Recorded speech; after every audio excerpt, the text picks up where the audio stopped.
Je m'appelle Flore Faucheux, je suis artiste céramiste et je suis actuellement en résidence à l'atelier Jeanne Barré à Marseille. Alors là, je suis en train de reproduire une boîte de Doliprane à échelle un peu agrandie en céramique. Du coup, les objets que je choisis, c'est vraiment des objets du quotidien. Il y a une dimension un peu d'inventaire dans ma démarche où je choisis vraiment selon ce qui m'entoure, ce qui me fait rire, ce qui me plaît. Quand je marche, je ramasse pas mal de déchets par terre que je reproduis. Des choses, par exemple, le Candy Up, c'était vraiment quelque chose de mon enfance pendant les goûters. Donc c'est vraiment des... Faut que j'ai un atome crochu avec l'objet, ou que ça m'amuse, ou que ça me rappelle à quelque chose. Enfin, soit c'est le graphisme qui me touche, soit c'est l'histoire. Je pense que comme j'ai pas vraiment l'espace d'avoir autant de choses que j'aimerais avoir, peut-être, et aussi parce que je crée des objets qui me sont familiers, mais c'est vrai que le manque d'espace fait que tu as envie de... Le manque d'un espace qui m'est propre me donne l'envie de créer des choses qui sont familières et qui me donnent ce sentiment-là. Je pense vraiment que ça joue. Ouais. J'aime bien que les gens soient un peu perdus, qu'ils se questionnent, qu'ils ne sachent pas exactement ce qu'ils regardent. Ou... Par exemple, là, je suis en train de travailler sur un gros projet d'installation. Je veux faire une chambre d'ado dont tous les objets seront représentés en céramique. Et ce qui m'amuse, c'est de mélanger les échelles et les époques. On est dans une société de surconsommation et où la surconsommation, en ce moment, elle questionne beaucoup de gens du fait des changements climatiques, des problématiques de cette surconsommation. Et en fait, je pense que c'est comme si cette surconsommation, elle était vouée à disparaître et que peut-être, du coup, c'est une façon de la magnifier, de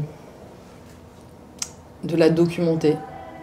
Il y a un côté complètement désengagé de ce que je fais et finalement, dans le fond, je suis quand même assez au fait de ce qui se passe dans l'actualité et je fais des petits clins d'œil, par exemple, avec un côté provocateur en fait, mais je pense que les gens ne se rendent pas compte. Par exemple, récemment, je voulais faire un camion citerne, donc il s'est transformé en un camion non citerne, parce que j'avais un petit problème de proportion, mais à la base, j'hésitais vraiment à faire un camion total, mais vraiment juste pour provoquer, quoi. En ce moment, il y a un vrai retour à l'artisanat et à tout ce qui est craft, donc tout ce qui est manuel. Je pense que le Covid y est pour beaucoup, où les gens ils ont eu besoin d'occuper leur temps et aussi surtout ils ont eu le temps de prendre le temps pour beaucoup. Évidemment pas ceux qui étaient coincés avec leurs enfants chez eux en télétravail, mais pour beaucoup, bref.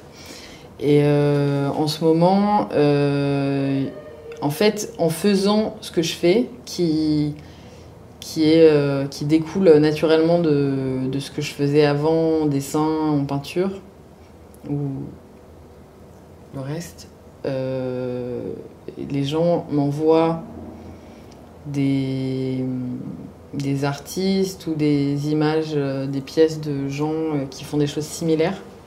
Et donc je me rends compte petit à petit que je fais vraiment partie d'un courant un peu pop en céramique. C'est vrai que c'est assez hallucinant. On fait évidemment tous des choses différentes, mais il y a beaucoup d'artistes qui travaillent les objets, la reproduction d'objets usuels, etc. Je m'en rends compte. J'ai une grande capacité à me mettre des gros tunnels et à travailler vraiment des heures et des heures et des heures durant.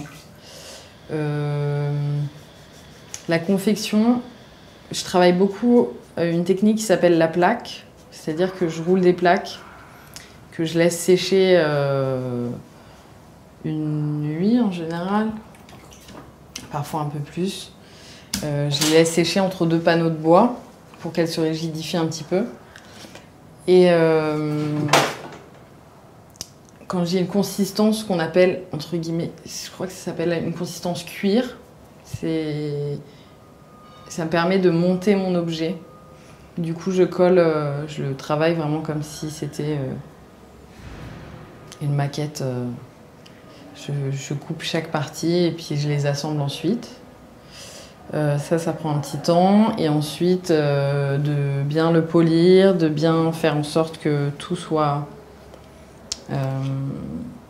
bien homogène, avec la même humidité de partout pour que rien ne sèche avant. Parce que s'il y a des parties qui sèchent plus tôt que d'autres, ça fragilise cette partie-là. Et ensuite, il y a tout ce travail-là de peinture. Ensuite, quand la peinture à l'engobe du graphisme, etc., des détails, est fait, ça part en première cuisson une fois que c'est complètement sec. Il y a différentes sortes de terre, mais moi, la terre que je travaille, c'est du grès. Et donc, c'est de la haute température. L'émaillage, ça monte jusqu'à 1260 degrés. Donc, du coup, j'émaille en transparent ma pièce et je la recuis. Et donc, du coup, tout ça prend beaucoup de temps. Et après, il y a autre chose qui s'appelle le lustre, qui est une 3e cuisson, donc avec des métaux précieux, que j'utilise de temps en temps également.